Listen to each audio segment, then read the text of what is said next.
Kind of a different feel to that for UMass going into that overtime. Certainly so. We'll tell you now how St. Thomas got here. The number 2 members of Pool C. Boy, this has been a historic run for them. Their first time in nationals, we mentioned.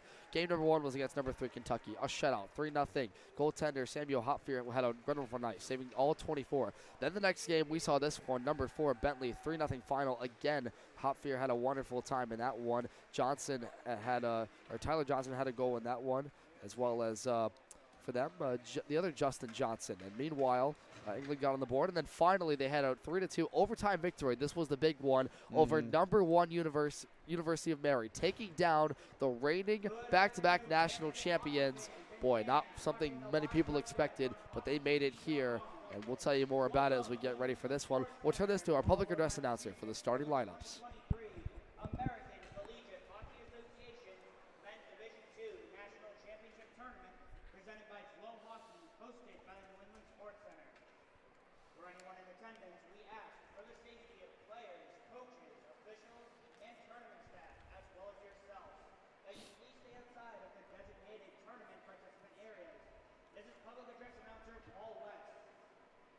This semifinal game today features on the visiting bench the Pool B winner from the Northeast region, the UMass Amherst Minutemen.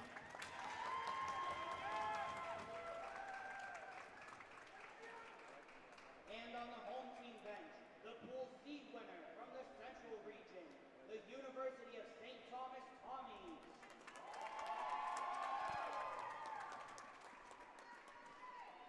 First, let's meet the lineup for the Minutemen. At left defense, number 3, Pierce Kenny. At right defense, number 19, Zachary Reeser. At left wing, number 37, Cameron Bryan. At right wing, the captain, number 26, Scott Shorrock. At center, number 24, Mitchell Rickert. And starting in net for the Minutemen, number 30, Thomas Haley.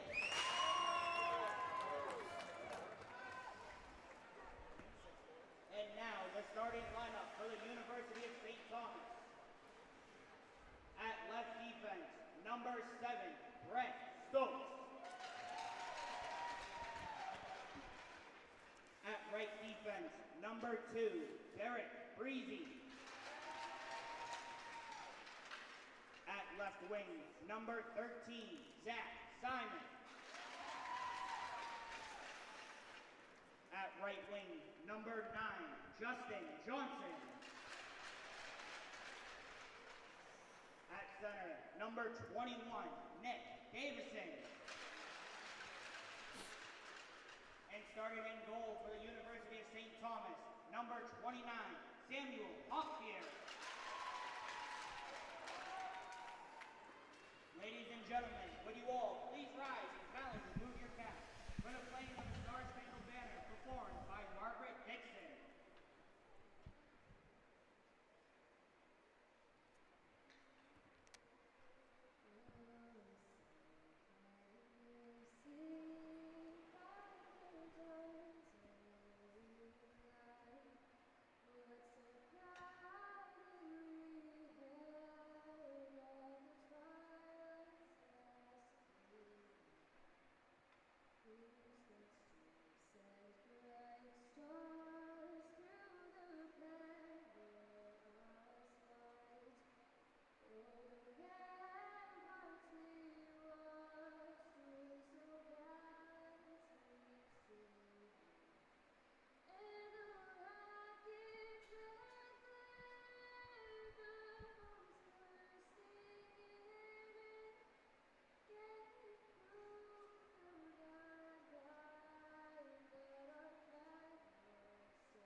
The wonderful Margaret Dixon gives us the national anthem, played here on Rink 7, New England Sports Center. Let's take you through our starting lineups for both teams here today for the UMass Minutemen.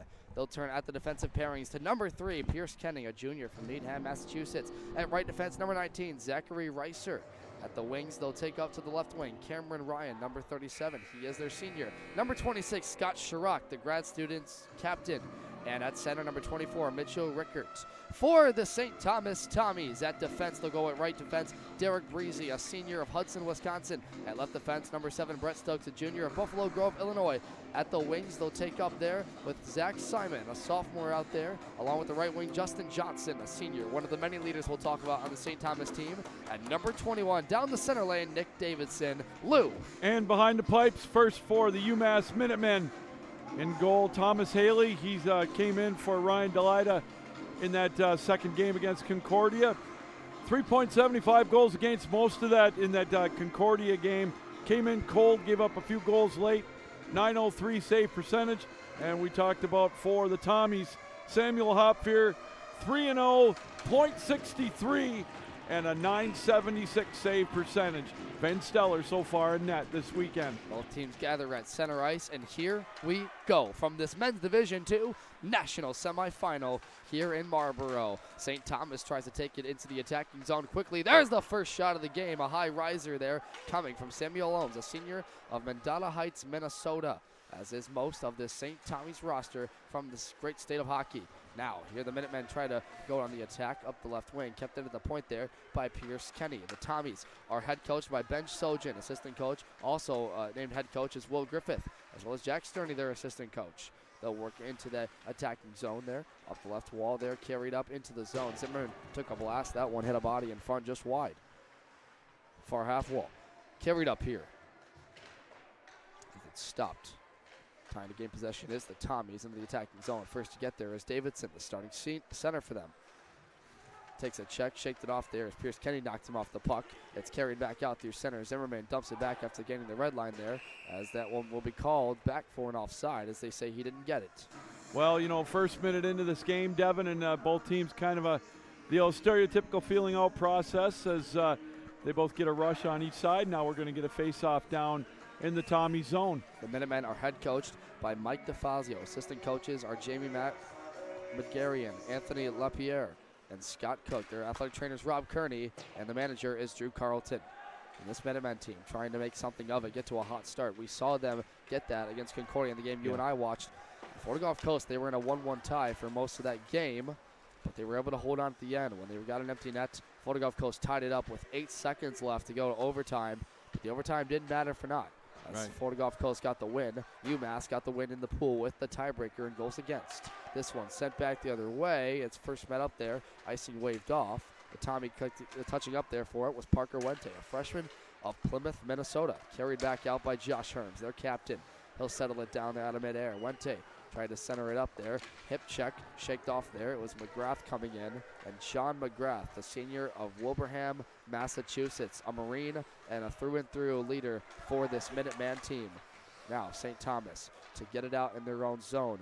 Carried up here through the center zone. Dunning tried to get it out, couldn't do it. St. Thomas to the attack, cross-ice feed. Great interception there from Daniel O'Leary. Check that, that's J.D. Anderson, a junior. Remember his name tonight, one of the leading scorers in this tournament for UMass. Flipped out of their own zone. St. Thomas tries to hold the line, can't do it. That's center ice there. It's carried up by Jed England. Didn't like his look there. Sent it back to Wente now. It's intercepted by Trisketa. Got his check finished there coming up from Gaddy. And now St. Thomas turned the puck over quickly. Here's Trisketa with a blast score! Will Trisketa. Wow. That was quick. UMass on the board to open things up, and they're off and running. Wow, that's all you can say about that. Will Trisketa took the turnover right in the zone at the top of the slot area and just blasted one past Hopfier. Man, just like that, 1-0 time of the goal, 2:34. And for Will Trisketa, what a job right there to put it in the back of the net for the Minutemen. A junior of Framingham, Massachusetts, has had a big tournament up to this point for them.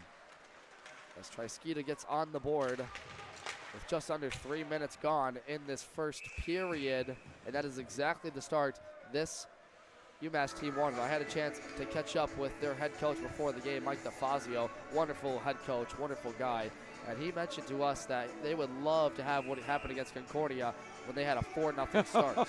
Yeah, that would be a coach's dream, and so far that dream is starting out good. As you mentioned, just like Concordia, a goal in the first 3 minutes. The UMass are from the New England Collegiate Hockey Association. They lost in the semifinals of that conference tourney to Northeastern. He mentioned to me it might have been an endurance thing for them, as Northeastern is another team from the Northeast right here in this region. They were the Autobid to Nationals. He said that was the most important thing that could have happened to them. As Trisketa gets the goal for them. This is coming from O'Leary, right, Lou? O'Leary and Christopher Roy, too. Thank you.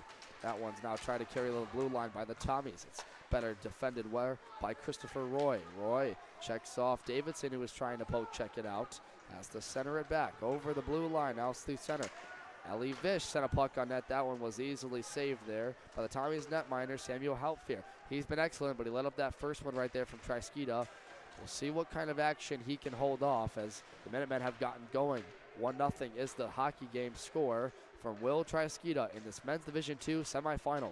Devin Serra alongside my partner Lou Gamlin. From rinkside, rink number 7 here, this Chili Barn and the New England Sports Center for this national tournament. It's been a fun one up to this point. Both these teams with historic runs. There's a shot in. Paddle save there. Second try, score! The rebound, Cameron Ryan. How do you like them apples, Minutemen? They're up 2-0. Wow, just like that. You mentioned Ryan. Kind of an unusual, uncharacteristical play that time by Hauptfier to try to swat it out, and he put it right on a tee for Ryan. Next thing you know, it's 2-0, and we're not even 5 minutes into this one. Time of the goal, 4:07. Another bang in front there. Hauptfier having trouble in his net, and having trouble clearing the lane is the defense of the Tommies. A rough start for them, but a better one in the eyes of this hometown team, UMass. 37, Cameron Ryan, assisted by number 3, Pierce Penny. Time of the goal, 15 minutes, 53 seconds of the first period. So not even 5 minutes gone, the Minutemen have scored 2 goals in this national semifinal.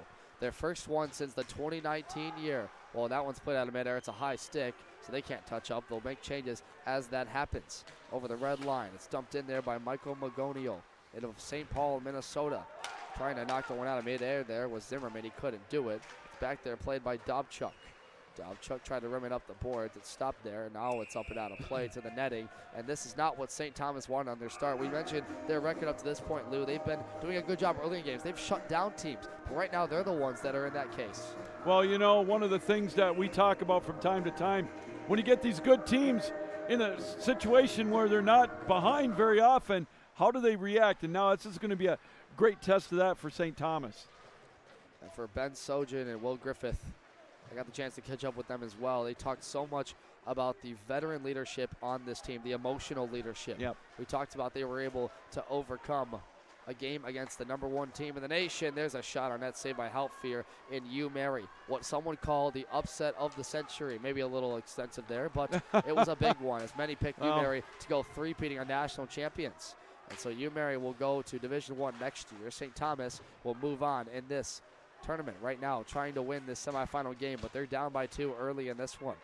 They're trying to send this on net. That one turned aside there. Haley might have caught a piece of it. And Thomas Haley for the Minutemen, a senior, trying to save that one. He will glove it down. As Haley settled it down, Weymouth, Massachusetts. There's a cool story I heard from Thomas Haley earlier that was told to me by Mike. Here's the thing. Thomas Haley has been on this team since around 2019. He came onto the team, tried out for them, didn't make the cut in this top 4 goaltenders. They told him, hey, continue with us. He wanted to stay with the team. He stayed with the team. He bought a ticket to Dallas, the national tournaments in that year, Lou. And in that year, as the Minutemen carry it out, he was filling the water bottles, helping the guys with the equipment, basically being an equipment manager for them. Haley stuck with the team, stuck out through the practices, worked his tail off to get a job with the Minutemen. As they're on the attack, shot on net blocked up and out. It was going to be out of play. It sloshed out of midair. But for Haley, this is a dream come true to play in a national semifinal, and he's been excellent in this tournament as that one's played out. And all I could talk about with Mike DeFazio was how proud he was of Haley sticking with it. An excellent example of what hard work, dedication, and never taking no for an answer is. Well, you know, the thing about it is he got called in cold in that game against Concordia when he got injured with that lower body injury, and boy, he has been brilliant. He was a little rusty at first, but he stood tall when he had to, and that's what the important thing is, getting the victories for him. And he is one of the seniors on this Minuteman team. He's seen the ups and downs of them. One of those seniors is Scott Chirac, their captain of Gradson of Dartmouth, Massachusetts, the only member of this team from their 2019 run to the semifinals and trying to get past the semifinals. Neither of these teams have ever won a national championship. It's the Tommies' first time in the tournament. They're trying to go to the attack in the zone. It's cleared out by the Minutemen up the left wing. Coming with it is Magliosi. Gets sandwiched in the middle. It's carried out behind the net. That one's backhanded out of there by Hauptfier, but they try to keep it out. They don't. Here come the Tommies out of the zone. It's intercepted at the red line. Massachusetts, look at this. Out of the way is Kenny. Native of Needham. Now to the trapezoid. Wholesale changes for UMass. They fight to the corner with it. Over there is Nick Davidson.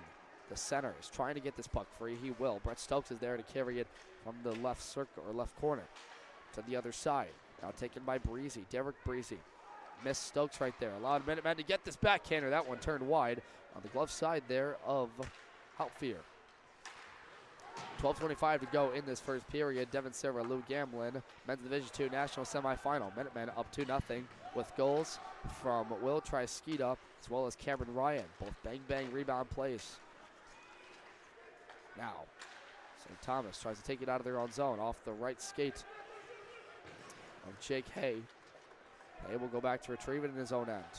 Well, real quick, the first thing St. Thomas wants to do is settle things down and get back in their own rhythm, and I think they're starting to do that now, even though we're going to get an icing call, so they'll have a face-off back in their own zone. But settle down. You've got a guy like Hermes leading the way, who's he's tied for the leading point getter in the tournament with 5 points going into this game.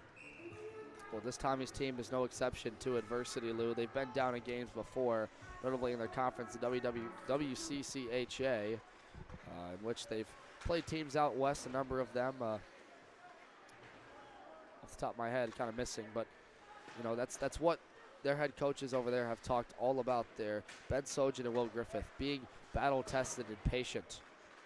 And this team has been that. And, you know, one thing they want to do here, right, is take care of the D zone, like you mentioned, right. But it hasn't happened for them. It's a 2-0 UMass score. They're off to exactly the start they want right now, as they're dumping this one into the zone. Once again, the Tommies have to go back to retrieve it. Jake Hay. That one turned aside by Halford on the near side. Now it's played up the wall by Johnson. Tristan Johnson gets it to Josh Herms, the captain, a senior of Lino Lakes, Minnesota. One of the emotional leaders on this team. It's so emotional. Maybe not the most skilled team on paper, maybe not the most recruited, highly touted, but it's their first trip to nationals, and sometimes all you need is a little good chemistry to get this far, and it's why they are.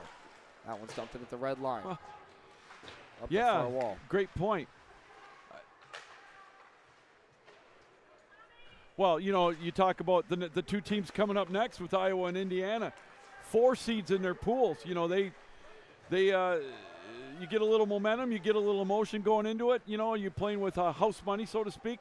Look who's in the semifinal. Hey, you want to talk about emotional stories. First time the Hawkeyes have ever been to the national tournament. That's Hauptfier up into the netting. And it's so interesting to see the dynamic here in men's too. Yeah. You know, we've talked about this week how it's been all chalk in the other men's divisions. Division 1 sees Ohio, Adrian, Minot State, and Liberty in that Final Four. Yeah. Hope, Lawrence Tech, Grand Valley, and Michigan. But this one has been a lot different. Yeah. 2 4 seeds, which you'll have the call of coming up here. Indiana, their first trip to nationals since their runner-up run in 2007-2008. The Hawkeyes in their 50-year history, Lou, never made it to nationals. And look where they are now in the top semifinal. The Hawkeyes were a 9th-ranked team in their region. So that means they had to play 3 days when the other teams in the region, 6 and above, played 2. So boom, boom, boom. If I'm not mistaken, if they win, they will be the highest-seeded team in a regional to make it to the finals. And a quick update on some of the other games going on right now. In the second period in the D3 semifinal, Hope has gotten 3 second period goals. They're up on Lawrence Tech 3-0. If they hang on, guess what? It's a rematch with Michigan in the finals. And Minot State fell to Liberty 3-2 in the women's D1 final, and Sioux College completed an undefeated season, 6-1 winners over Northeastern in the D2 women's. And that Sioux College team was really, really good. 6-1 victory over Northeastern in Women's Division I. Look out, here's a shot on net. Halfier finds that one. Shot came there from C.J. Spillane. 5-peat for the Liberty University Flames. Isn't that amazing? They had a 4-1 comeback in the third period against Adrian yesterday, folks. That was a lot of fun to see. And then Hope College, like you mentioned, trying to go for a 3-peat. Yeah, they're looking strong. Head coached by Chris Van Timmerman. If you're not familiar, Division III has basically been the Michigan teams dominating. 8 of the 16 were from Michigan, and Hope College one of them. And looking, as they said, rolling right now over Lawrence Tech up 3-0, trying to beat the Michigan Wolverines in that final. But back to this one, which is the Division II semifinal. It's backhanded out of their own zone. The Tommies trying to get it up the wall, played out there by Anthony Madigan. Madigan, good defense by Pierce Kenny. Shutting down the Tommies right now. So the first 10 minutes already gone in this first period. UMass a 2-0 lead. Of 2 goals in the first 5 minutes. Now they got a chance over here on the line. Quickly moving in is Madigan. Madigan with time and space. Short side. That one might have hit the skate blade of Kenny first before it got to Haley. Kept it at the line by Stokes. Stokes will dump it down back low. He's got Gaddy over there at the corner. Another good shift for Pierce Kenny. Gets it out of the zone there, tipped up. It's carried out by Thomas Milne, who had 2 the other night against Concordia. Sidesteps one Tommy, goes wide with it, looking for his options. Pin him against the boards, tries to get it to the blue line, can't do it. And now it's pinned up on the far corner. Minutemen with some time and space. Check down to the ice there. No penalty coming up. Minutemen want one. They're not going to get it. Here's Dunning up the wing. Carried out there by Brady Knorr. One-touch pass over the red line by Gaddy. Gets into the zone. See the Tommies trying to get some forecheck going. A blast from the point well wide of the far side. We'll get shots for you at the end of the period. We don't have a metric to show it on the score clock. But it's been more UMass than Tommies. Oh, 100%. First glance. Here they go back to work. Shot from the point. That one turned aside. Wide with it now is Prendergast. Prendergast, one of the league scorers in this tournament. Drops it off there. Right circle chance. Saved by Halfier from Vish. You know, we talked about how these teams got here in the Final Four. But before that, UMass and St. Thomas both had auto bids, so they didn't have to go through the regionals. But St. Thomas had to go right up till the proverbial 11th hour between them and Concordia. It was back and forth all year.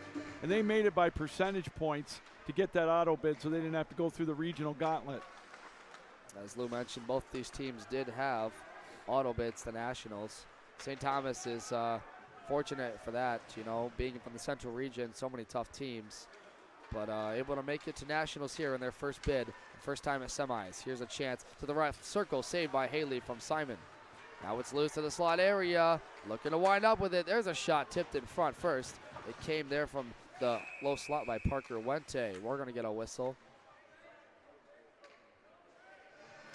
Yeah, I'm not sure what happened. All I know is the face-off. Oh, the net came off its mooring, so face-off will stay down in the UMass zone. That's been a common occurrence here on Rink 7 all week, Lou. That net mooring to our right has been, as you can see on your screen, just below the American-Canadian flag. Yeah, it's come off a lot. And, so you think you're at Southside Ice Arena or something? Right. How about that for a Michigan reference? For those you don't know, that is a Michigan rink. Lou Gamlin, Devin Serra, both Michigan boys, carrying this one out for you here on Hockey TV. We're happy to have you with us on this national semifinal. Happy Monday. It's been quite the week. Day 5 of nationals. Backhander centering feed there, intercepted. It's carried out by O'Leary. O'Leary takes a check. Look out. Cleaning his clock was Bonin, and that one's up and out of play. That's going to fire up the Tommy's bench. Maybe some confidence. Nice clean hit to set the tone there that time, Devin. You got it, you know, and it did its work for you. It did its purpose. It gave them an opportunity. Then the ensuing shot was tipped out of play. Bonin, a junior of St. Paul, Minnesota. At first glance, boy, Reference the movie Miracle. Minnesota boys against Boston boys in high school hockey. Yeah. This roster up and down the lineup. I'm not even going to try and pronounce most of these Massachusetts towns, Lou. Falmouth, West Roxbury, Wakefield. No way to let us know if Boston fans out there are UMass fans if I got that right, but hopefully I did. Here's St. Thomas into the attacking zone. It's intercepted by Pierce Kenny. Boy, what a shift he's been having last couple of shifts.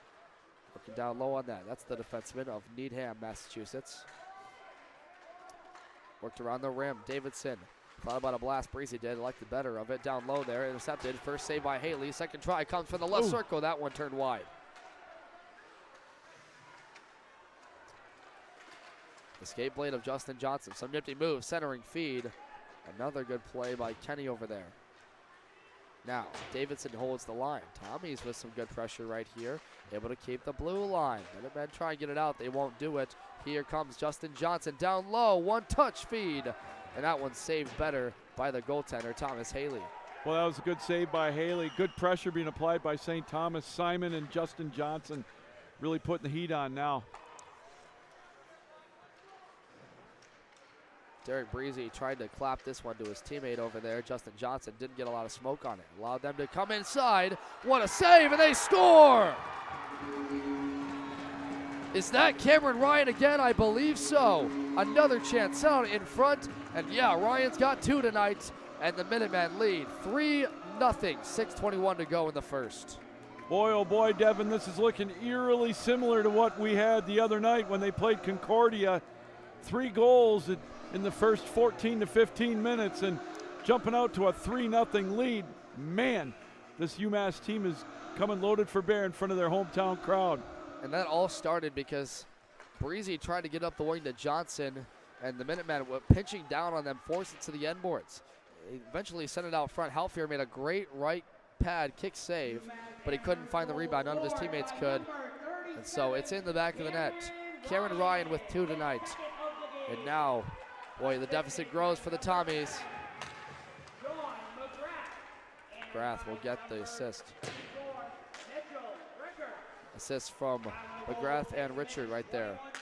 Yep.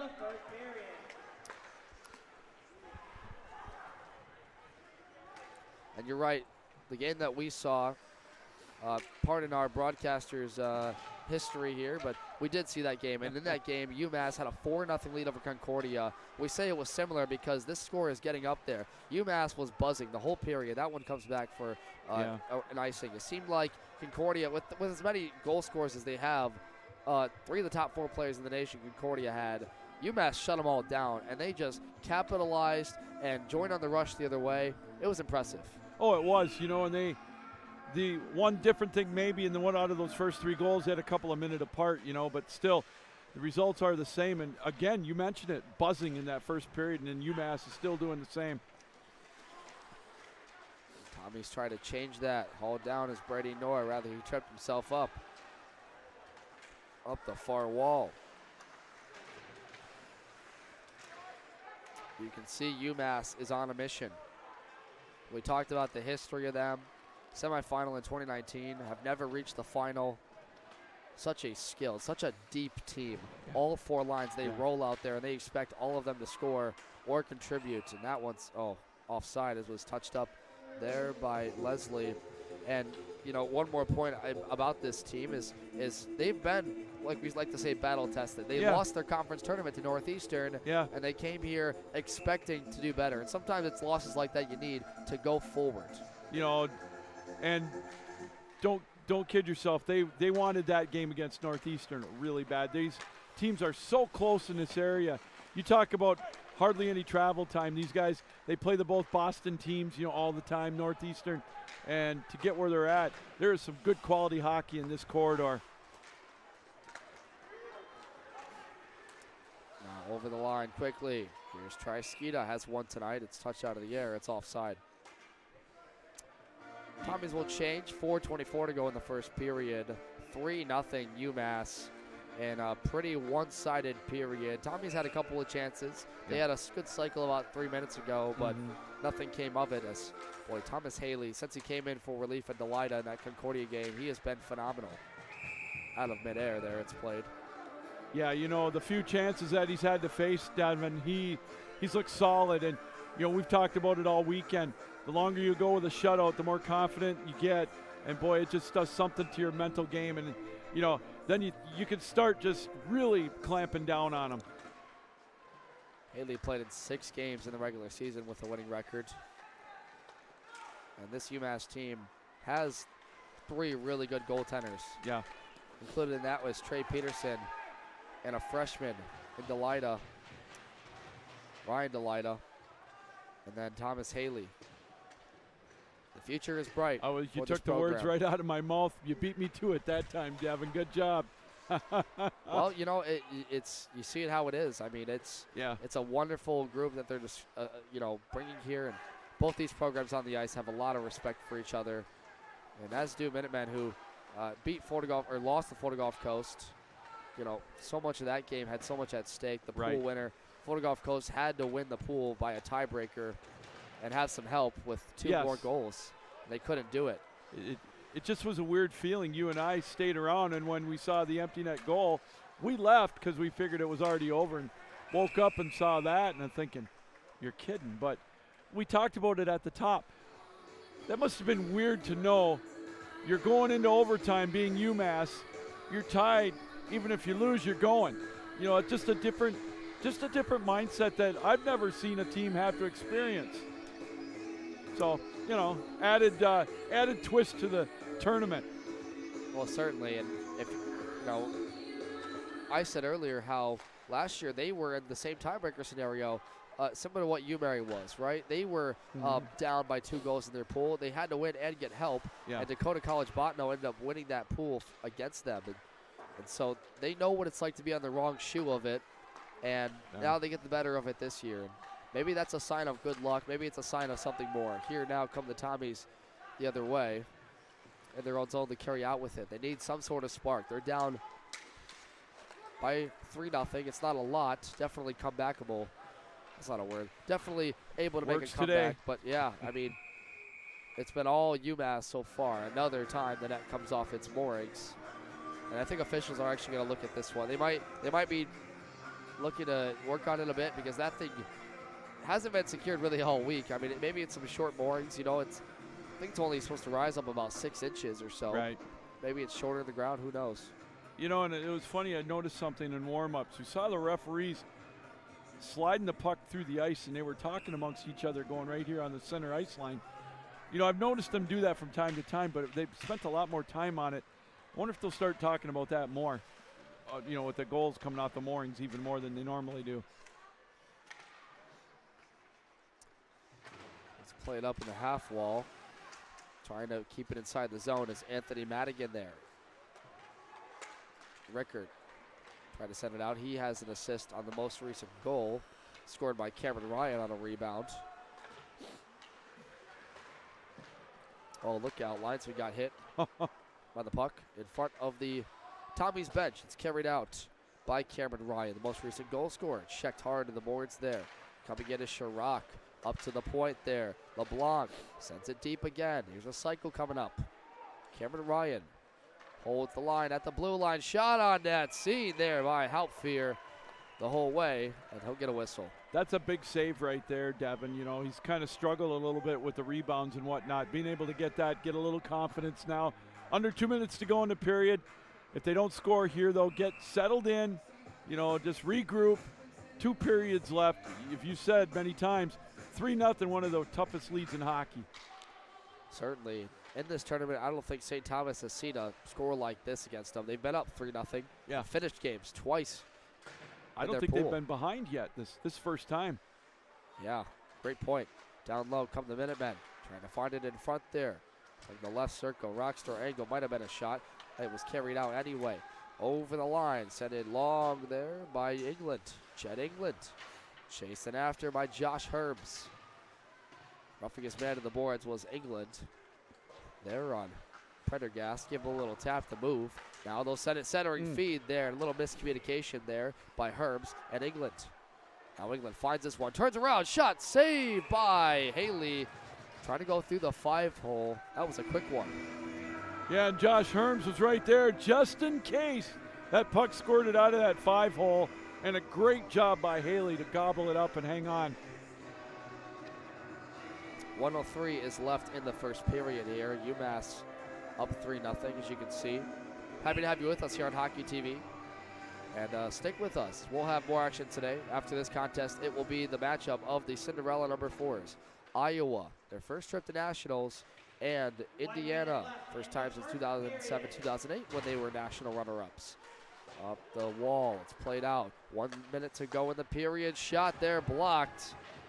Breezy was trying to get it to the net there. Look out with speed. Here comes Anderson. Anderson centering feed, backdoor, what a save! Hauptfear absolutely robs Will Trisketa, looking for his second. Boy, I'll tell you what, that could be a save, Devin, that we look back on later on in the game. Should the Tommies mount a comeback, that could have been just identical to that Concordia game when UMass scored that goal in the last minute to go up 4-0. Sliding right to left. Hauptfear with his best of the game. You said it. He's needed to get more confidence in this period. I don't know how much more you can show right there. Hauptfear on our metrics had kind of a weird scoring year. He was above .900, well above it really, and keeping his game right now. His team really in it, preventing UMass from getting a 4-0 lead. They're up 3-0. There's a block. And getting in front of the puck there was Brady Knorr. 20 seconds left. There will be no icing. It doesn't get to the trapezoid. Picked off by the linesman. Up the wall. UMass just looks to prevent Tommies from getting the line. They'll backhand it in. 7 seconds left. Chasing after it. One more chance for a scoring attempt. They're in the front of the net. Backhander just wide by Hay. And that'll do it for 20 minutes of play as UMass out to a substantial lead through 20 minutes in this semifinal. 3-0 is the score. Goals coming from Trisketa early in the first 5 minutes.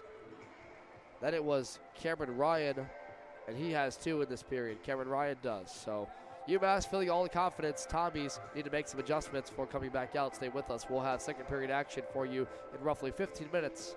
You're watching the national semifinal here for Men's Division II from Marlboro ACHA National Championships here on Hockey TV.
Welcome back to the New England Sports Center, Marlborough, Massachusetts, the site of the 2023 ACHA National Championships, Men's Division II National Semifinal with you on Hockey TV. My name is Devin Silver, alongside my partner Lou Gamlin. And Lou, a very one-sided period in favor of UMass. The Minutemen off to a hot start there. It's getting open in the first 3 minutes of the game for a goal. For them was Will Trisketa. That's the time of the goal. What was that, Lou? Get back to me. 2:34. Thank you. And then it was afterwards, not even 2 minutes later, Cameron Ryan banking home a 2-0 lead on a rebound. Pierce Kenny got the assist. And then a minute and a half later, under 5 minutes left in that period, or sorry, this was later on, it was Cameron Ryan scoring on a rebound chance in front. It was a great kick save by Halfier, the goaltender. However, better one seen by Cameron Ryan. McGrath gets the assist, the captain, as well as the center, Mitchell Rickards. So, after this one, boy, shots, we didn't get them for that in that period. However, it's been all Minutemen and more than that. Boy, it has. You know, St. Thomas has had a couple of opportunities towards the second half of the period, but UMass has been strong. You know, and we talked about it after the second goal. Uncharacteristic of Hopfier to be giving up some of the rebounds that he gave up.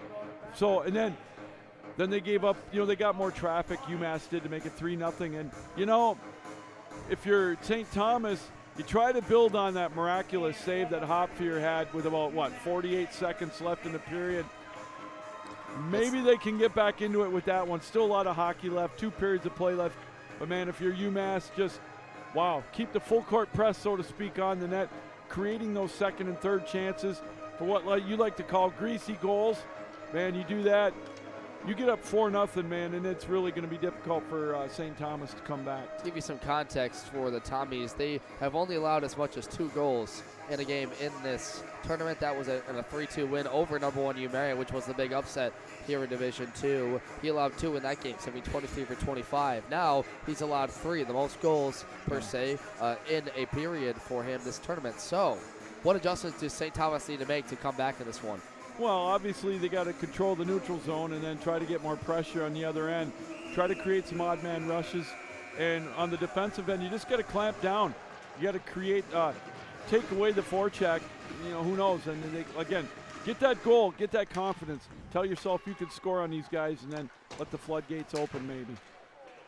As many would say in a cliche, the hardest goal is always the first one. And that's certainly the case for St. Thomas, down 3-0 here to start the second period. From right to left, they will work, the Tommies will, in their purple and black uniforms. The gray uniforms, the sweaters, black helmets, black pants, and the gray socks. And the Minutemen you see on the attack once again in their red and black uniforms. Red helmets, black jerseys, red pants, and the black socks with the white and black stripes. As we are underway here from the next 20 minutes of period play, second period, 3-0 UMass.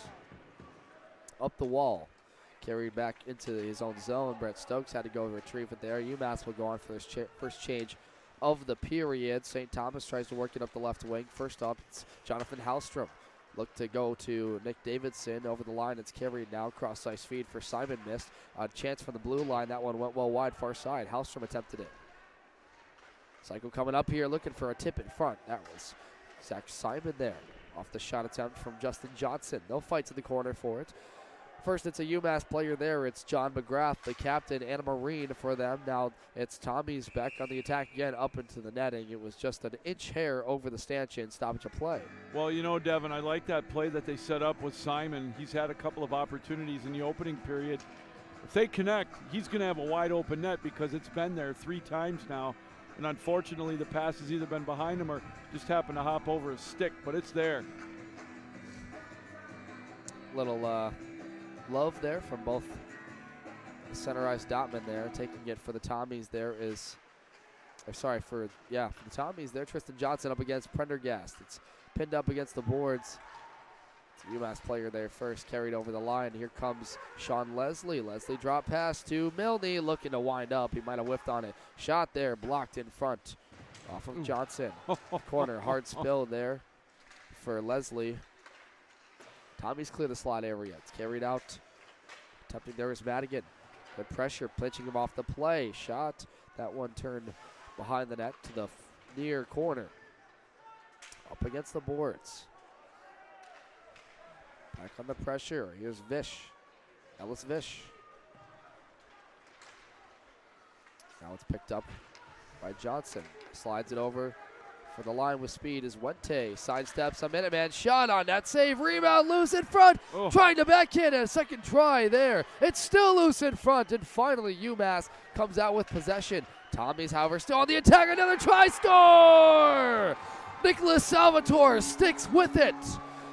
And the Tommies are finally on the board. 17:35 left in the first. Only a 2-goal deficit. There we go. We talked about it getting the second and third chances, and I was just going to say, you know, when he came down with that initial drive, you saw Haley come creeping over. He's leaving that second portion of the net wide open, and this time they were able to connect a beautiful pass from behind the net, and there we go. We got a 3-1 hockey game. Correction, that's Anthony Madigan over there for the Tommies, not Salvatore. Salvatore plays for the Minutemen. But nonetheless, he got the goal. And correct to your point, Lou, sticking with it there are the Tommies on the forecheck. And they get it in front there where Madigan bangs it home. It's a 3-1 game. And more importantly than my mispronunciation, St. Thomas has found themselves on the board with that hardest first goal. Now here's Mass over the line. J.D. Anderson turns wide.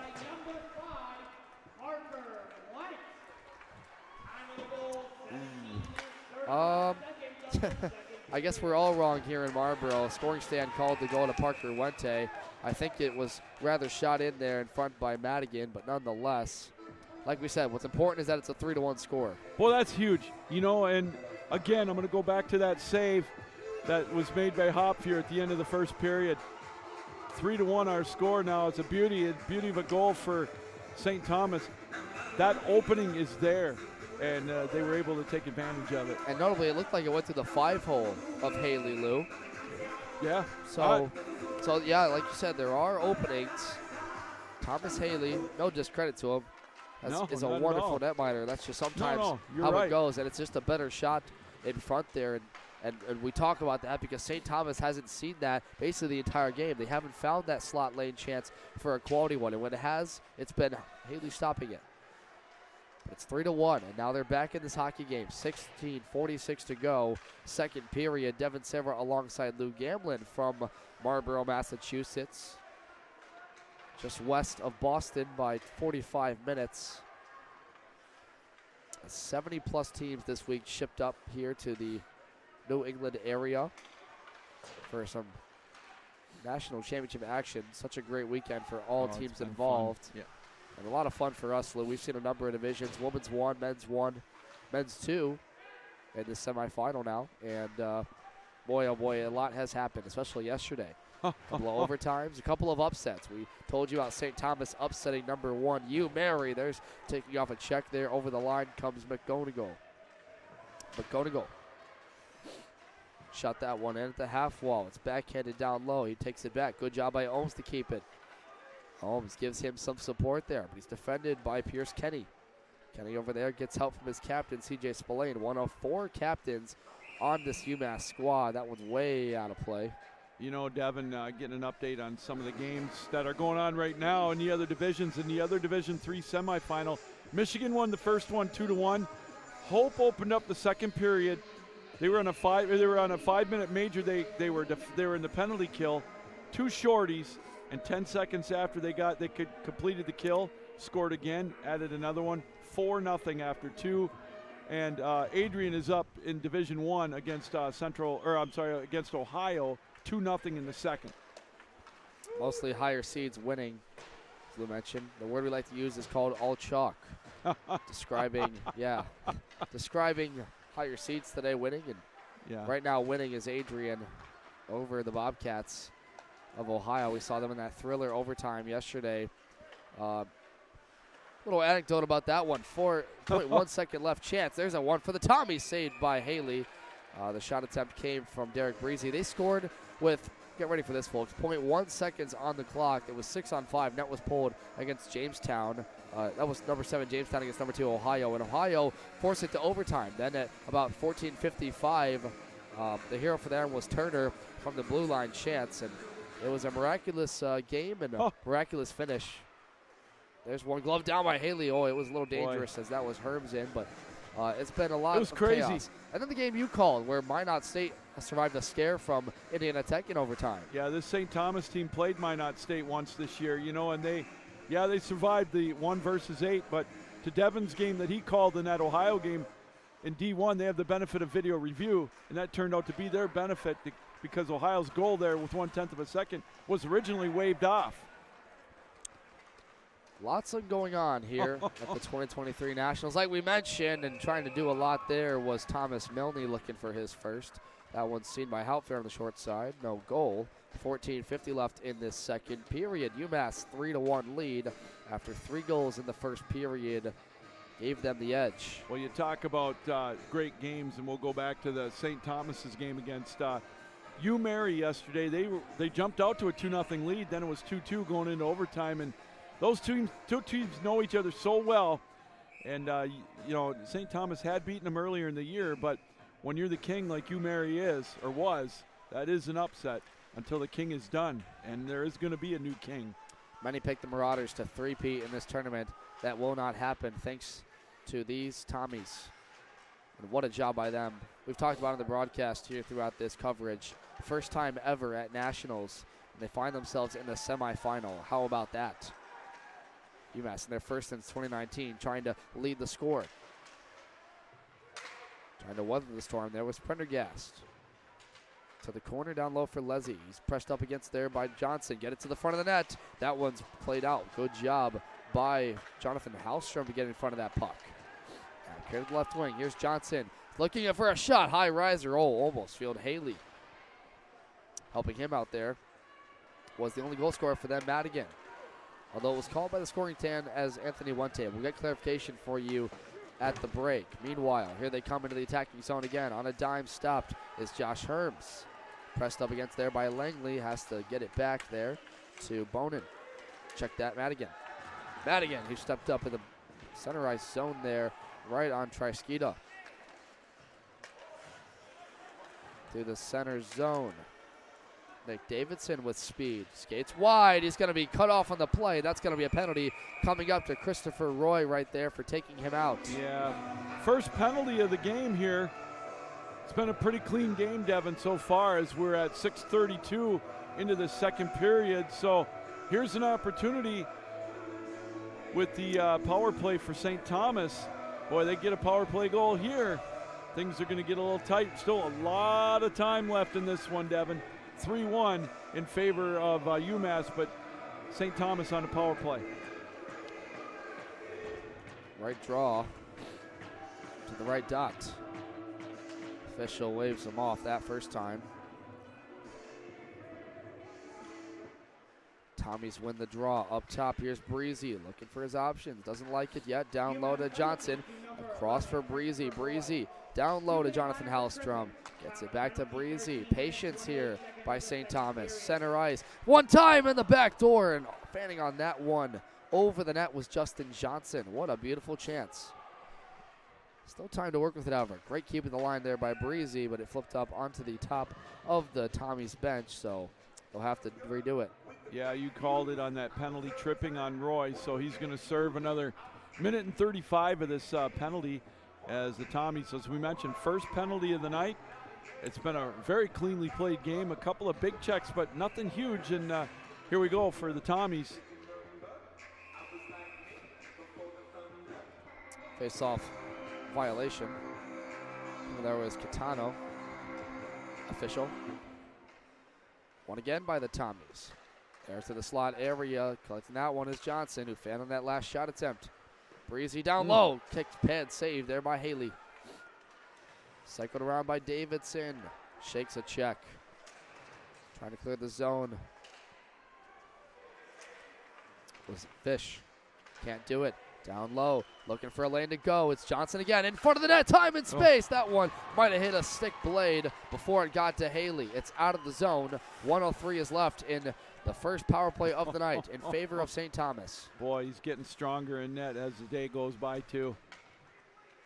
Here's Zimmerman. Zimmerman skates wide. To the point for Tristan Johnson. There to Wente. Back in front. Shot there. Saved by the shoulder of Haley. Zimmerman. Check that. Jed England. Wente. Once again, looking for a shooting lane, trying to find the front. UMass packs the box. That one turned wide to the right post. Wraparound try. Haley saw it. That's still loose. That one might have gone off the right crossbar. In front of the net. The Tommies try and crash, and UMass gets it out. Wow. Man, oh man, what a sequence there. Great pressure by St. Thomas right here. They have found a groove on this power play, but they're not rewarded for it. Short-handed, out of the box will come. There's a shot attempt there from Magliozzi with the pressure. And now out of the box and to the bench is Christopher Roy. His penalty is over. St. Thomas 0 for 1 tonight. 11-18, second period. Up to the point. There's a shot. That one hit off the skate blade, or stick rather, of Zimmerman. In the far corner, collecting it is Johnson. Cross-ice feed over there to Zimmerman. One touch off the boards. Neither a Verman or a Minuteman over there, Spillane, could find it. No change. Third center. Play at the line there by Cameron Ryan, who has 2 tonight. It's up into the Minuteman bench. Well, a good power play for St. Thomas. They did just about everything except score. And again, for UMass, they withstood the storm, if you will, and now the faceoff is going to be right in front of us on the Outlaw Hockey emblem with 10:49 to go here in this second period. Quick update in the D1 semi.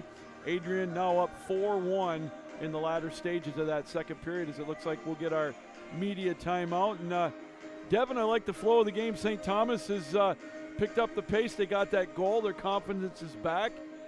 Like the pressure, and I'll tell you, they keep it up, you know, good fortune's going to happen.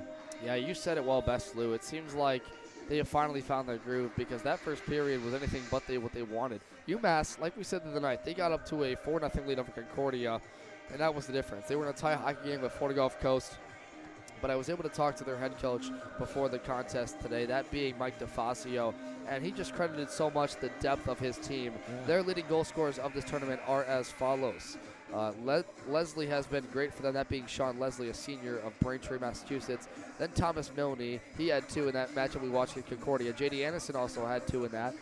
Cameron Ryan as well. Yeah. Langley with a goal and assist, and McGrath with a goal and assist. And so they spread the wealth of the puck. I think I read somewhere this morning that 14 different Minutemen have gotten a point in this national tournament. You know, real quick, I talked to Mike DeFazio on my podcast about a month ago, and I said, all that talent you got on your team in Massachusetts, man, you got no budget for, for recruiting. You could save it for other things. And he just laughed. He said, it's the beauty of this area. Well, certainly so, and he's no stranger to trying to recruit out of the Boston area. That's going to be played up, I think, for a pan pass. So they'll carry this out to center. They might do this at center ice. Nope, it'll be in front of the Tommy bench.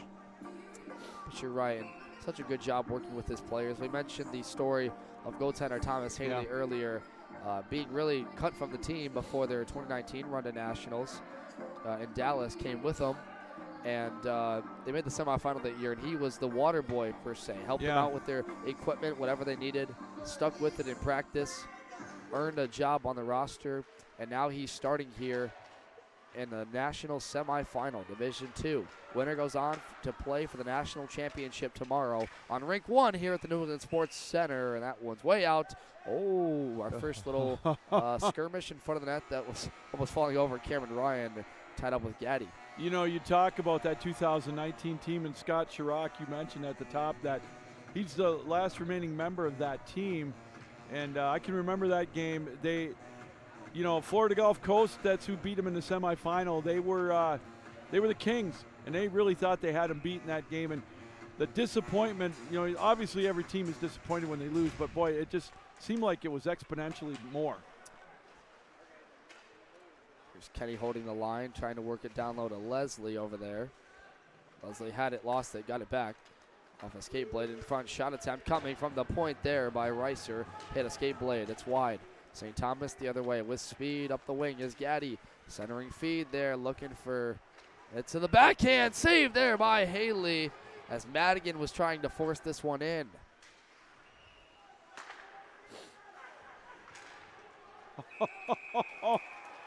Oh, I think we're going to get a penalty call coming up to UMass, Devin, as Derek Breezy went tumbling after that hit, and it looks like it's going to be Thomas Milne getting another. He's going to the box. Time of the penalty is going to be 10:24. So it'll be Tommy's second power play of this period, the only two. And you're laughing because it was kind of a funky play. What? After next break, I'll tell you why. Thanks, Lou. At the point now, it's kept in by St. Thomas. One on the draw. Breezy down low, working there. In front, backhander. What a save by the left kick pad of Haley. Penalty to number 27, Thomas Milne. 2-minute mark Justin for Johnson was working down low. Now he'll carry it over the blue line there. Drop pass, caught it to Herms. And Johnson will scour his options at the top of the point. Breezy. One-touch passes there with Hallstrom. Now Breezy to the net. That one skirted wide. Right pad saved by Haley. Once again to Breezy. Played at the line there by Langley and out. Gains the red line, and the first player there is Daniel O'Leary, shorthanded.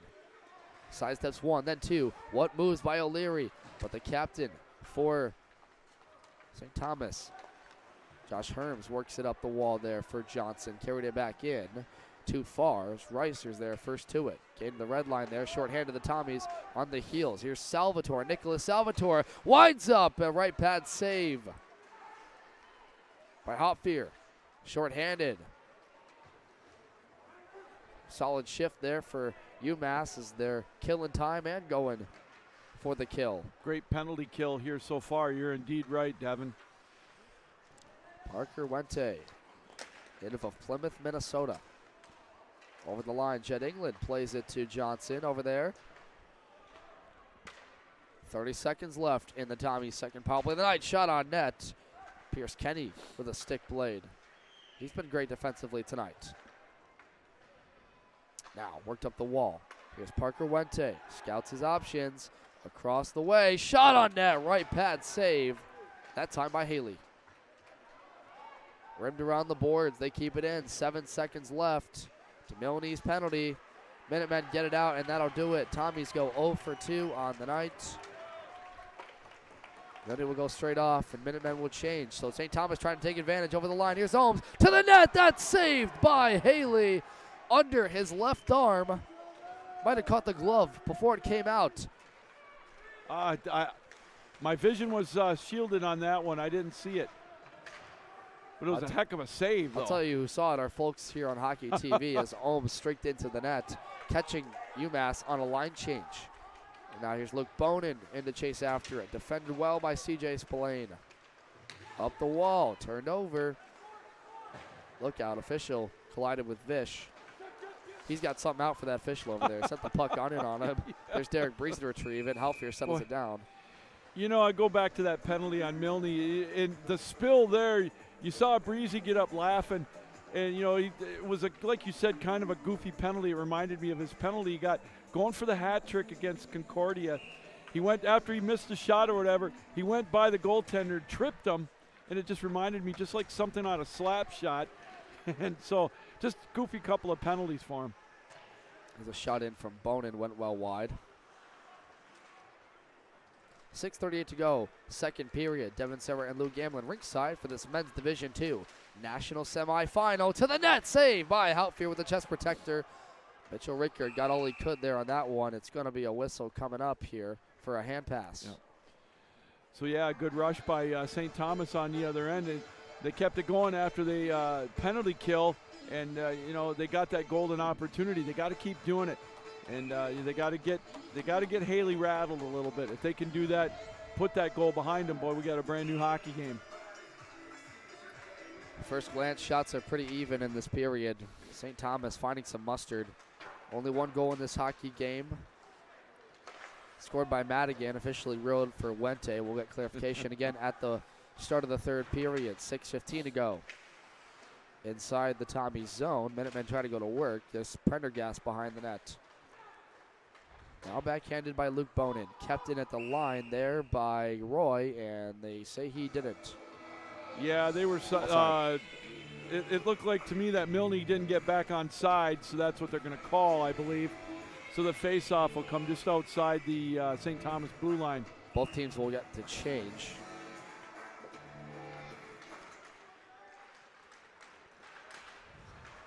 Shot carried out. Madigan fell to his feet. Herms was there to help him out. Up the wing. Here's Hallstrom. Carries it over there to Madigan. Played off the puck. A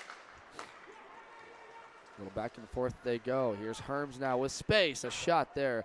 Blocked by Dunning. Knees to the corner. Getting space there is Hallstrom. Hallstrom trying to look for a tip up there to Herms. He was worked up well there by Dunning. Played up the boards. Kept in at the line by Wente. Parker Wente. Over to Madigan. Looking for time and space. Madigan winds up, shoots, and that one, I think, went off the left iron. It did, 100%.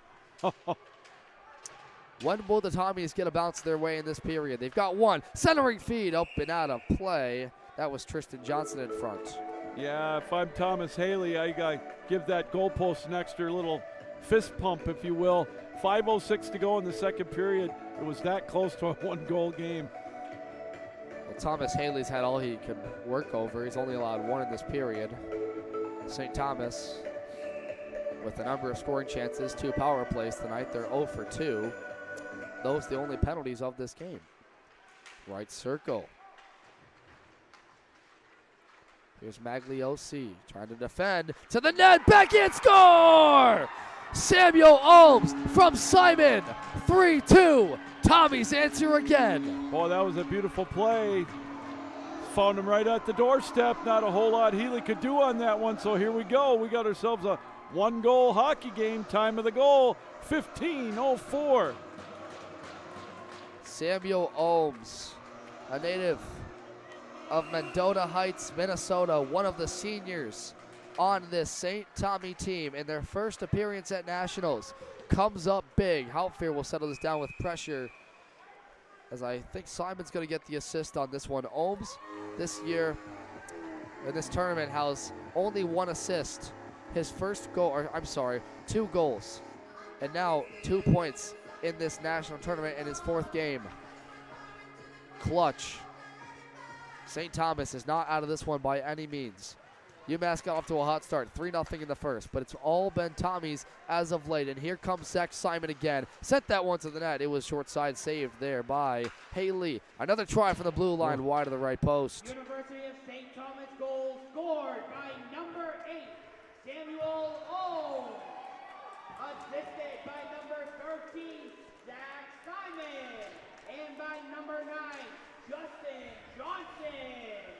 Time of the goal, 4 minutes, 56 seconds of the second period. Yeah, So what a you great heard- goal there, hey?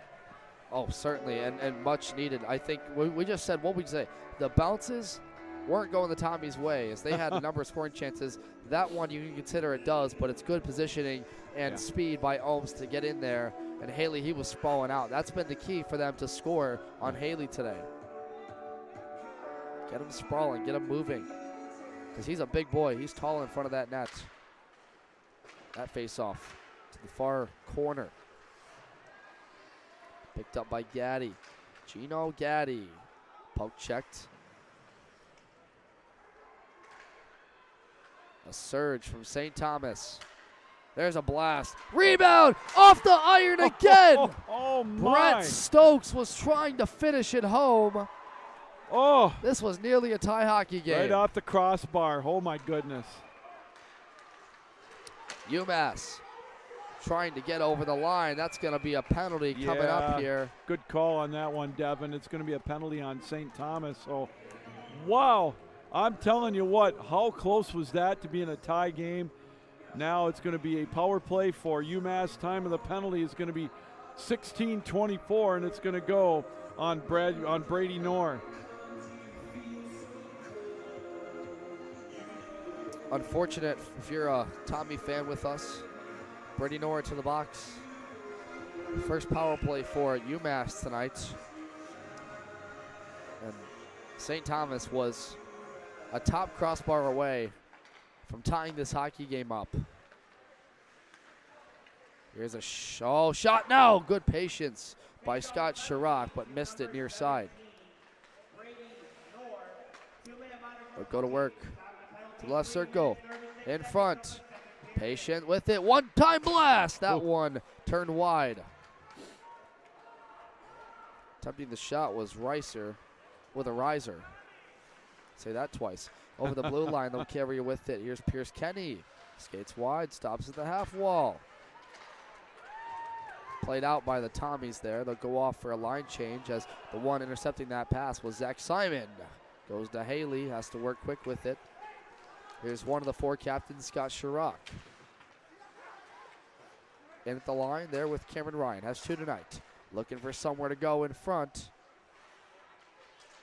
And across a lane, and it's shot wide.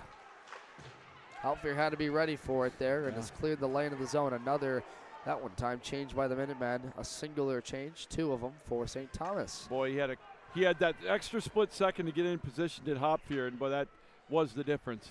45 to go, and UMass's first power play of the night.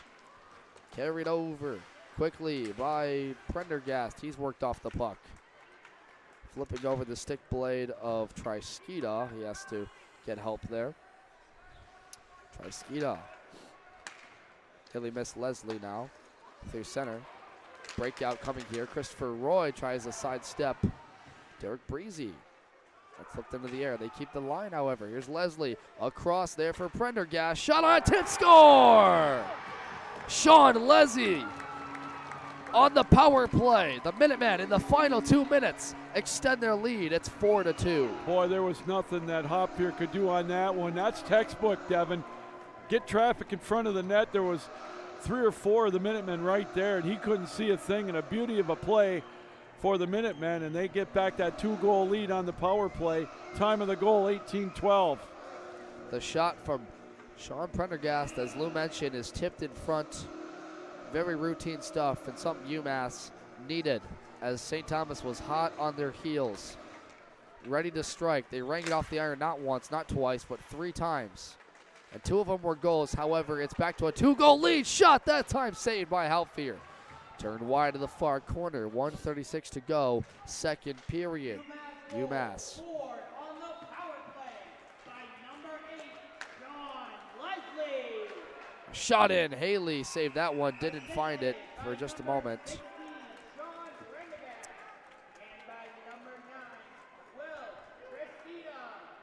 Goes without saying, 1 for 1 on the night on the power play. Will Shahidi got his good. second assist, too, on that one, and you called it with Pendergast getting the assist. So, boy, oh, boy. After that huge goal for St. Thomas, and Devin, you mentioned off the crossbar that close, what a way to respond for UMass to get the power play goal. Sean Leslie, who finished the regular season with 5 goals, 17 assists, 22 points. He averaged over a point per game through it with another one. And Leslie is the leading scorer of this tournament solo for UMass. He's got 3 goals in this tournament. That leads Milne, J.D. Anderson, and Ryan. 5 points total. And he's only taken 1 penalty as well. And true, a leader, the native of Braintree, Massachusetts. One of the seniors, the many, sends the lead. We had 13 penalties in the game that we covered against when they played on Saturday, so a little bit of different story here. And UMass returned many seniors from last season, in which they lost in pool play. Here's a centering feed cut off there. St. Thomas wants to get a forecheck going, but UMass won't allow it. Bagliosi up to Salvatore. Salvatore poke checked by Zimmerman in front of his bench. 53 to go in this second period, as there's been 3 goals, 2 from the Tommies, 1 from the Minutemen. We got a delayed call coming up on UMass for a penalty. Goalie's pulled for the extra attacker. Touched by Kenny, as Lou mentioned. So a little bit of a backbreaker. UMass, who just scored, is going to give a man advantage to St. Thomas. Let's go into the box. Will be Salvatore. It'll be St. Thomas's 3rd power play of the night. They're 0 for 2. See what happens. I jinxed us. A clean game, talking about how they had 13 penalties in the last one we saw, and they get 1. There we go. Still time to work with. Let's see if St. Thomas gets back within one. They've rang it off the iron a couple of times. Won the draw. Up to the point. Wente slides it across for Johnson. Back to Wente. They'll tag with it. Wente looking for a shooting lane. Winds up. It's blocked in front there by Cameron Ryan. Right circle in front. Back door. Zimmerman was there, and Haley came out of the crease to scoop it out of there to the applause of this UMass crowd. Boy, what a save on that one. It was a little bit out of the net, but boy, acrobatic that was a beauty. As below us, the other semifinalists of both squads, Indiana mainly, gather below us. Indiana and Iowa are coming up next on this Division II national semifinal. Both are 4 seeds in their pools. This one is Pool B and C. Those are A and D. Noah Letter shot there, saved. Rebound is loose in front. It's found there by the captain for UMass. Get it out. Houston tries to re-enter. 2 seconds to go in the period. One last shot. Way riser. That's going to do it. St. Thomas draws twice blood to inch closer to UMass. But in the final 2 minutes, with a power play goal, Sean Leslie with a tip in front. And so they lead with 2 goals. The advantage entering the 3rd period of this national semifinal. We'll be back in about 15 minutes time to resume play. Final period of this national tournament coming up. You're watching the 2023 ACHA National Championships Men's Division II here on Hockey TV.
Back with you inside the New England Sports Center, the site of the 2023 ACHA National Championships. The town is Marlborough, Massachusetts, on National Ravioli Day, March 20th. Hey, you want to know a fun fact? It's also the same day that Einstein invented theory of relativity.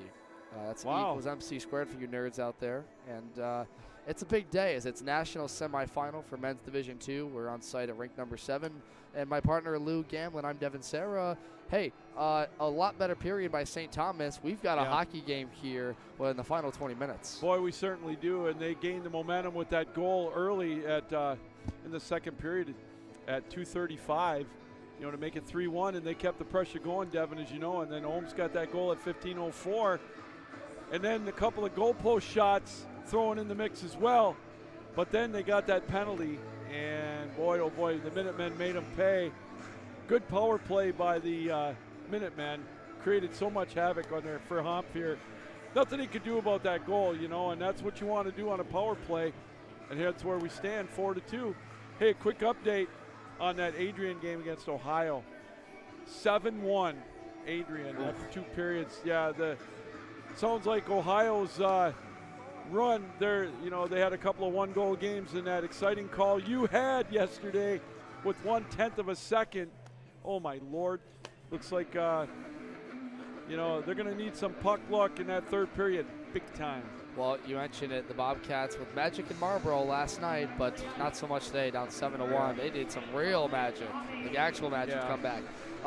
In this game, shots were, in that period, 14-8 in favor of St. Thomas. They are out-shooting UMass in this game, 21-18. However, the score reads 4-2 in favor of UMass. St. Thomas is 0 for 2 on the power play. St. Thomas 0 for 2. UMass 1 for 1. They capitalized with about 1:48 left on the clock after a goal tipped in front there by Sean Leslie. The shot came from Prendergast, and boy, oh boy, like we like to say, Lou, who else has it better than us? Nobody. Certainly so, as we get ready for the final period of action in this national semifinal between Pool C. That is St. Thomas University, number 2, and number 1 in their pool, UMass Minutemen. They are champions of it. St. Thomas upset UMary in the pool to advance to this point in their first national tournament run. Meanwhile, UMass, their first semifinal appearance since 2019, 4 years ago, trying to return their first time, trying to go first time to the national championship game, as is St. Thomas. 20 minutes is the score on the clock, and we are underway here from Rink 7 at New England Sports Center. From Real left quick, to right. Devin, power play still for St. Thomas. Good point, Lou. 1:10 is left in that one, left to right. Tommy's work in their black and gray purple uniforms. And they're working inside the attacking zone. Up the wall, it's moved up by Josh Herms on the power play with 59 to go in that one to open this period. Penalty was assessed at the end of that period to number 23 for the Minutemen. That one rang off the right iron. Oh.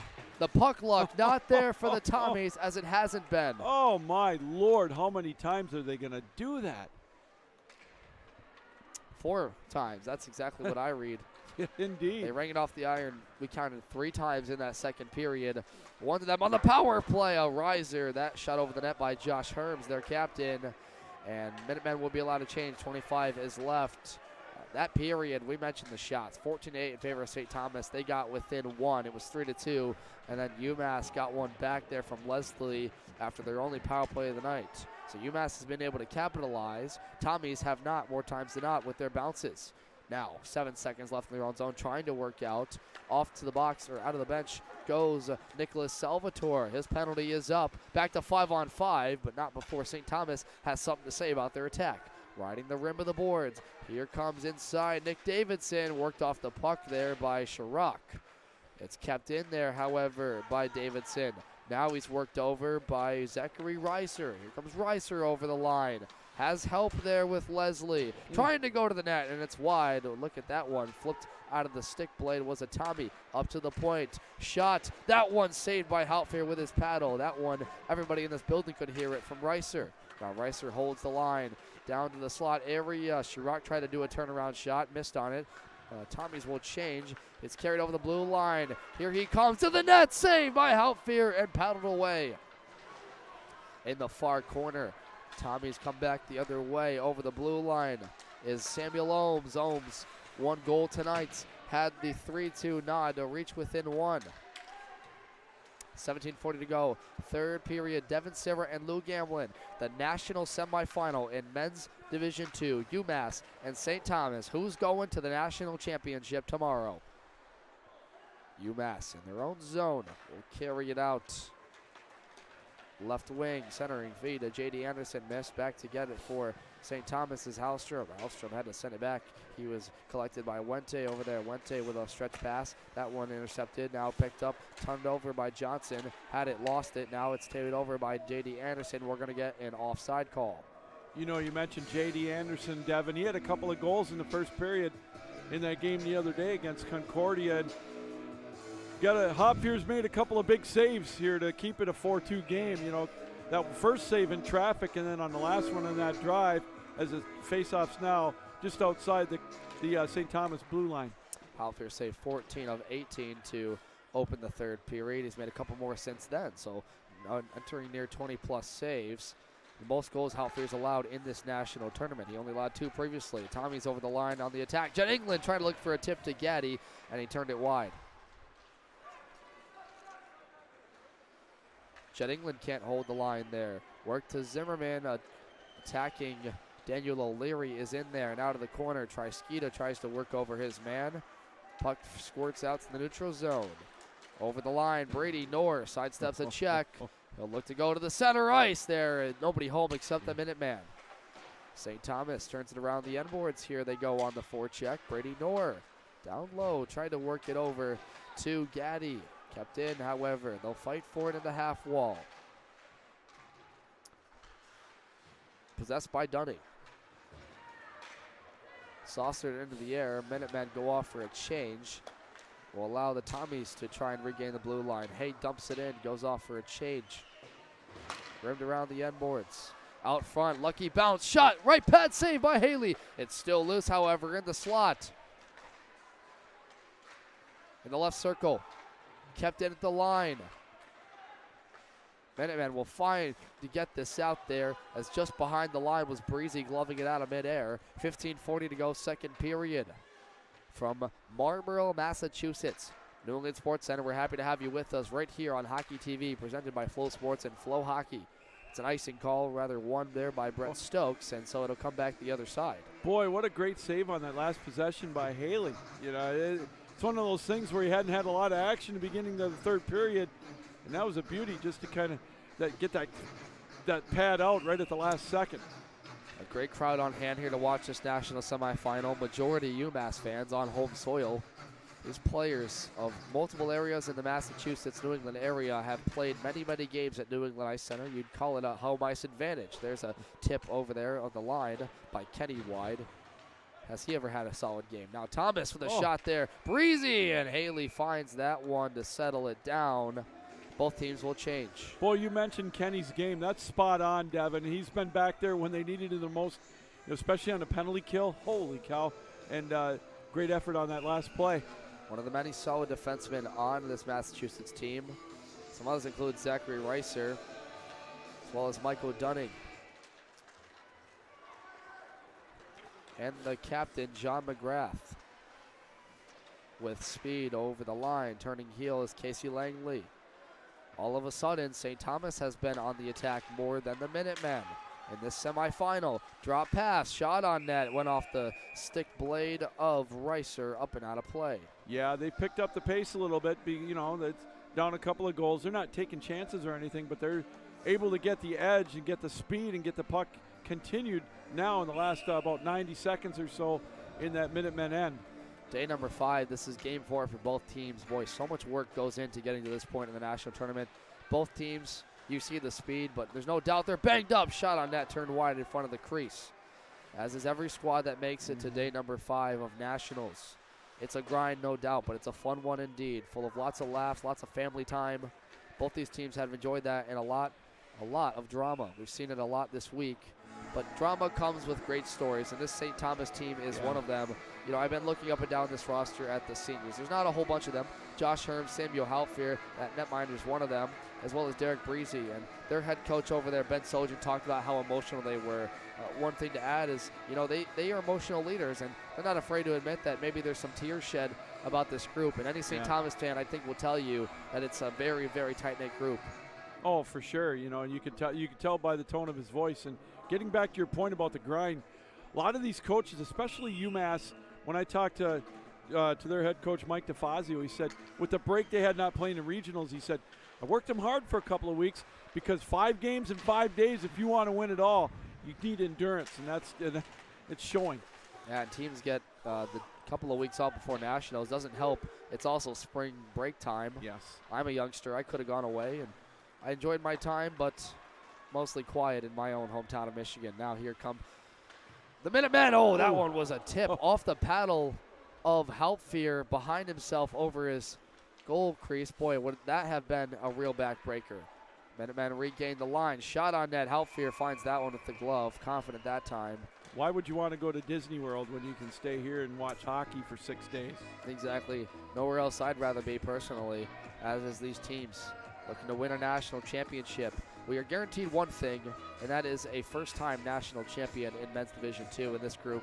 St. Thomas, UMass, and then coming up later, as Lou Gamble and I will have the call for that one, it'll be Indiana and Iowa.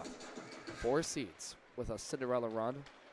Iowa in their first time at nationals make it there, and Indiana looking to go to their first national championship games in 07-08. There's a save by Haley. Kicks out. UMass has speed. Up the right wing. Fanning on the shot attempt. There was Reiser. He'll skate wide with it now. Played off the puck there. Good job by Gaddy to work him over. Pinned up against the boards. Hard angle. Out to the red line. Over with speed is Brady Knorr. Crashes hard into the net, and I think that is going to draw a whistle and a penalty. I think you're right. Definitely. That's Arm is good. up. Yeah. It's going to be a cross-checking call on UMass. Wow, here's a golden opportunity at 6:32 or 6:33 for St. Thomas to cut this lead to 1. Devin, 12:35 to go in the first semifinal over in D1. It is now 8-4 in favor of Adrian. Goals are aplenty in that game. The penalty is on Zachary Reiser, the senior defenseman. St. Thomas has been close on the power play, but no bread. They'll look to center this one. Across, feed, in front, shot that just turned wide. Haley caught a piece of it. It was from Hallstrom. 2-minute minor for cross-checking. Time of the penalty, 13 minutes, 27 seconds of the third period. Carry through center. Derek Breesy gained the blue line. It's offside there. Too jumpy was Davidson. Yeah, you called it on the cross-check that time on Reiser. So, minute 27 left with the extra man for St. Thomas now on the face-off outside the Minutemen zone. Let's see if they can take advantage of it, win the face-off, and create a couple of scoring chances.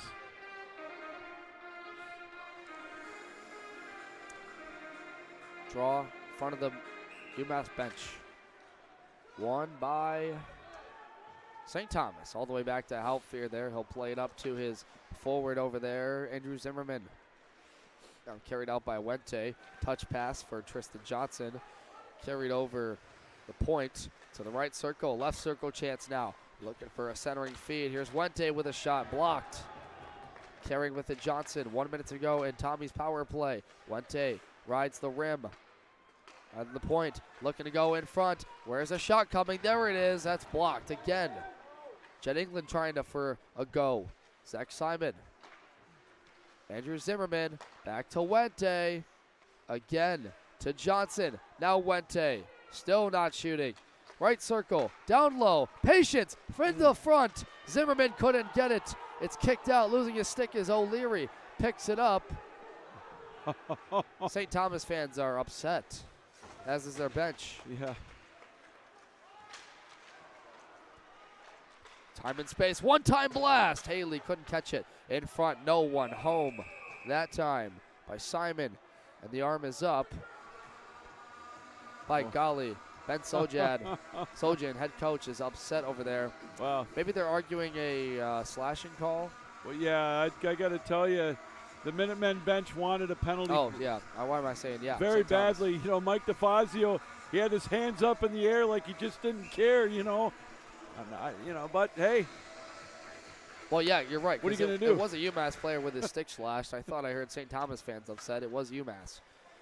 12 seconds to go in the Tommy's third power play of the night. They're 0 for 2 at the point. They're looking for options. They've been patient on this one. It's Derek Breezy now down low to the net. That one got blocked again. Back in the box. Another try. Haley turned aside. It's loose in the crease, and UMass finds it. The length of the ice out of the box. It's not going to be a icing. A shot from a sharp angle turned wide. Ryan, the intended shooter. Now Ryan dumps it in there for Milne. Thomas Milne. Couple of goals in this tournament. 11 minutes exactly to go in this national semifinal. St. Thomas needs to. UMass has been on their heels as of late. St. Thomas without a lot of puck luck. Now a shot that time turned aside. Left kick pad saved by Haley. Far corner. Getting dumped to the ice is Prendergast. He'll get up. Backhanded out to center. It's carried by Milne and turned over. Gaddy had it, lost it. Carried over center. Dunning. Michael Dunning up the left wing. Backhand to the side of the net. That one paddled away by Hopfier. Up the left wing. Keep your head on a swivel over there. Gino Gaddy almost got his face knocked off into the scoring stand. Minutemen will change. 10-12 to go. Third period, Devin Serra alongside Lou Gamlin for this national semifinal. Winner goes to the championship tomorrow. Both teams looking to make it for the first time, but it's offside. Yeah, we'll get our media timeout. And on that last rush there for the Minutemen, it was a great idea as you had Sean Leslie streaking down the right side looking for another goal here in this semifinal. That would have been that would have made things really difficult for St. Thomas, but woulda, coulda, shoulda.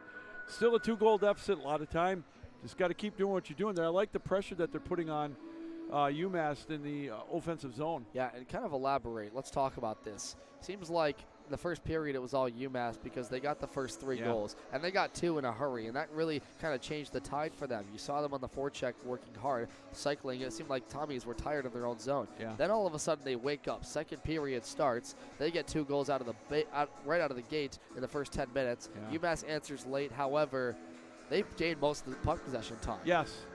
St. Thomas has. And we talked about it towards the end of the first period. That beautiful save that Hopfier made to keep it 3-0 kind of energized them a little bit. Then they got out of the gate with that goal in the second period, cut it to 1, and then you mentioned that tough break, three times in the second period. They hit the iron, then they get the penalty, and UMass is only 1 penalty. They're 1 for 1 with the extra man, and that's going to turn out to be such a huge goal for them because St. Thomas has really put the pressure on here in the third period, but Haley's been very, very strong in net in this third period. He's been huge. With the white cage, the other captain, Justin Johnson, a senior of Bloomington, Minnesota, will take it for St. Thomas. He got it back. Veteran play. Wente tried to carry it over the right blue line point. Holmes gets worked over. Wente carries out. Stick tap from Spillane, never had the puck. Backhanded in. Well positioned is UMass. They'll dump it. Hopfier out of the crease, way behind. Having to sidestep him and jump in the air was Magliosi. Roughed up to the corner. Centering feed, that one missed. Blast from the red line dumped in. St. Thomas touches. It allows UMass to change. There's 9:28 to go in the third period here. St. Thomas needs 2 against UMass. And this UMass team, so deep, so skilled, runs 4 lines. Seems like they never get tired out there. There's a long one. Hopfier caught like a baseball player and gloved it down. Yeah, he looked like a second baseman reaching up to steal a base hit going into right center field. Nice catch as they'll keep the faceoff down in their zone with, as you mentioned, 9:10 to go, regulation time. We haven't really seen a curveball We're making baseball references in this one. We've seen slot chances, more like fastballs, go past these netminders. Yeah. This is the game of hockey, however, we call it a wrister. That one's shot far to the right, far top cheese. Right circle, behind the net played. 8:52 is the time on the clock.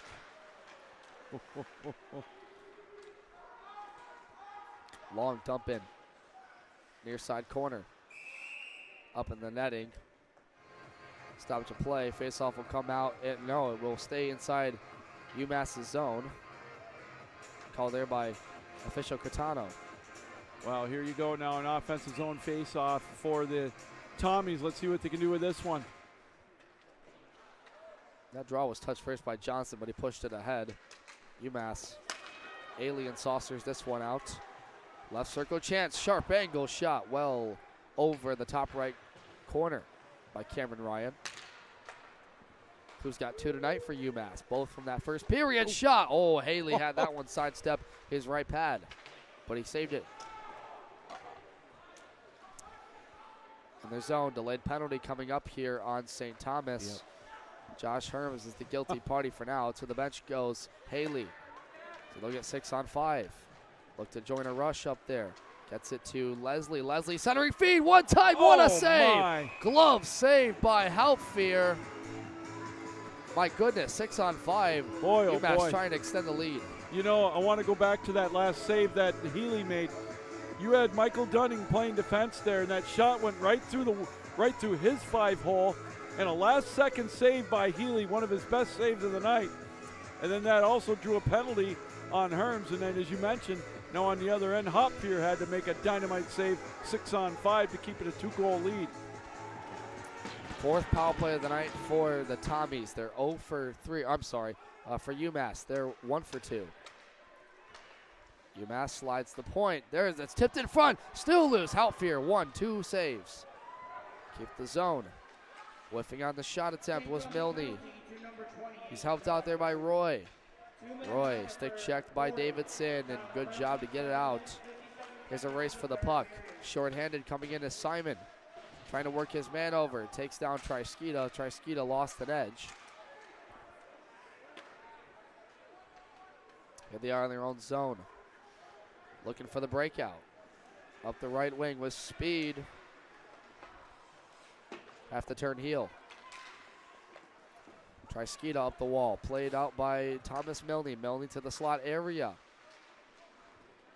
UMass looking to make this one a 3-goal advantage. Again, shot blocked in front. Still under the wickets there. It's carried out. St. Thomas trying to get this one for a shorthanded break. They can't do it. Jed England chases in. Solid shift by Jed England. Whacks this one out of air. Tommy's shorthanded. Trying to back in this one to England. England flips it. Some offensive defense right here. 50 seconds to go in UMass's 3rd power play of the night. 6:42 is the time on the clock. Trying to advance it over the red line. Up left wing. Here's Rickert. It's worked over there.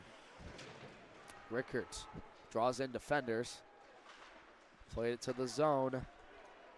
Here's a shot. That one saved by Halpfier after Reiser sent it in from the blue line. 6:22 and 25 left in the power play. Yeah, big penalty kill for St. Thomas if they can complete it. It's getting down to crunch time here pretty quick. 2-goal deficit now, Devin. We talked about it in these situations. When do you start? Maybe starting to take a few chances if you're St. Thomas after the penalty kill. A few more stretch passes. Try to get the advantage. Try to gain a little momentum to try to get that 3rd goal. The Pool C winners. St. Thomas need 2 to stay alive. UMass, the Pool B winners, looking to advance.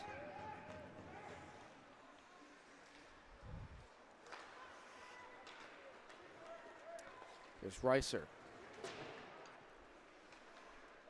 Now Stokes. Through the air, down the length of the ice. That'll about do it. UMass goes 1 for 3. Out of the box quickly will come Herms, their captain. UMass on the forecheck. Backhanded. Over to Rickert. There's a shot blocked. Loose in the crease, the slot area. Backhanded out of the zone. Here's Herms to carry it up right wing. Their captain worked off the puck there by Chirac, and it's going to draw a penalty to Chirac. Yeah, I think hooking's going to be the call, Devin. You nailed it. And time of the penalty is going to be 14:21. So here we go. This is a huge. This could go a long ways in determining the outcome of this one with under 6 minutes to go here in regulation time and a 4-2 lead for UMass St. Thomas on the power play. Some nervous dancing on both sides. Mostly St. Thomas people. However, they will come to a power play. Again, they are 0 for 3 on the night. It's their 4th. Up to the point. Shot in. Blocked. Casey Langley in the lane. One more time. Here's Breezy. Over to Johnson. Winds up. Left pad saved by Haley. And up and out. St. Thomas has gotten close, real close, but they haven't been able to finish on their man advantages. To the center ice zone. That one's found by the blade and sent down the length of the ice by Dunning. Halfier. Paddle stretch pass, carried over the line. Here's Justin Johnson. Tries to center it to Herms. He's cut off. 4:48, the last 5 minutes of this national semifinal. Winner goes to the national championship tomorrow afternoon.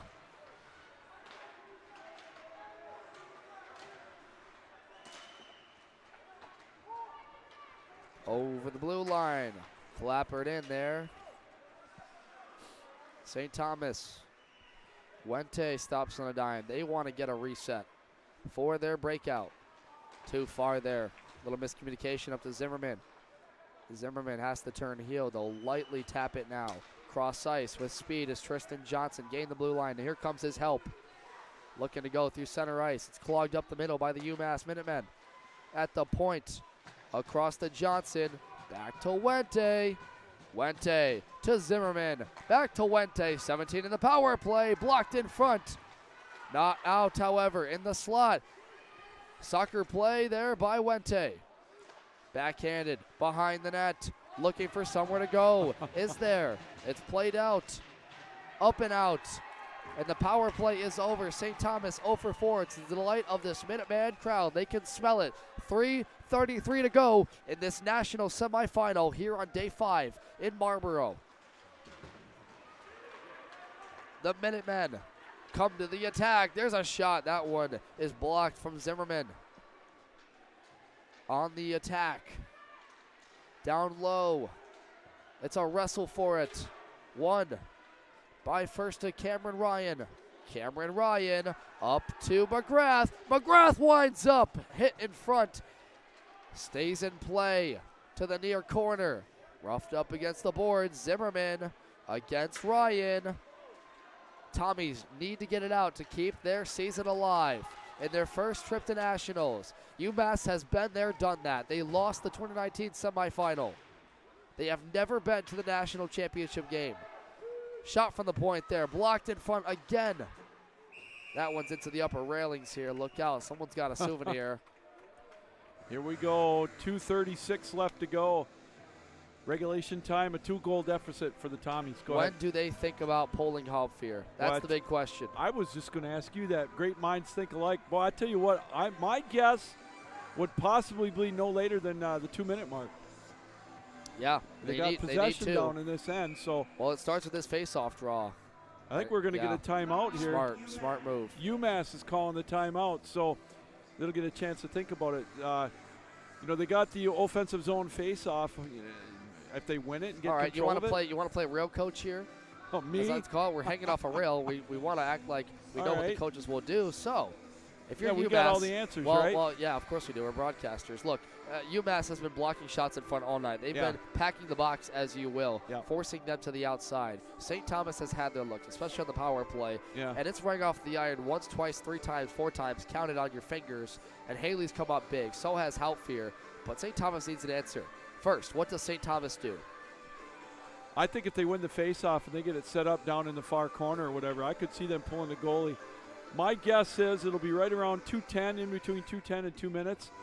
Try to create havoc like we've talked about earlier.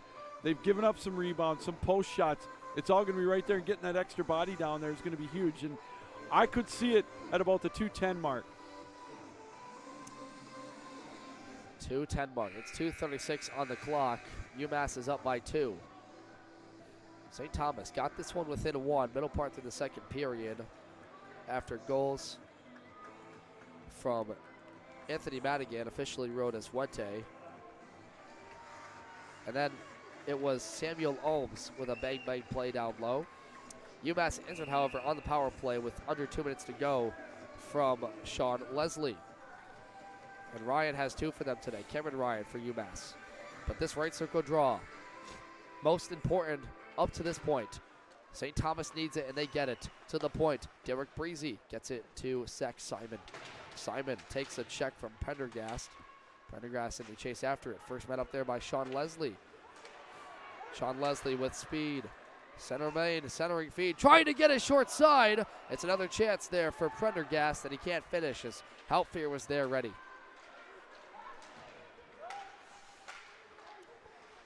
2:09 is the time. UMass wants to advance for a chance to play for their first national title. Exactly 2 minutes on the board is left. They'll flip it out of the zone. It will not reach the red line. They will change. St. Thomas has to carry it out. Through center, they gotta hurry.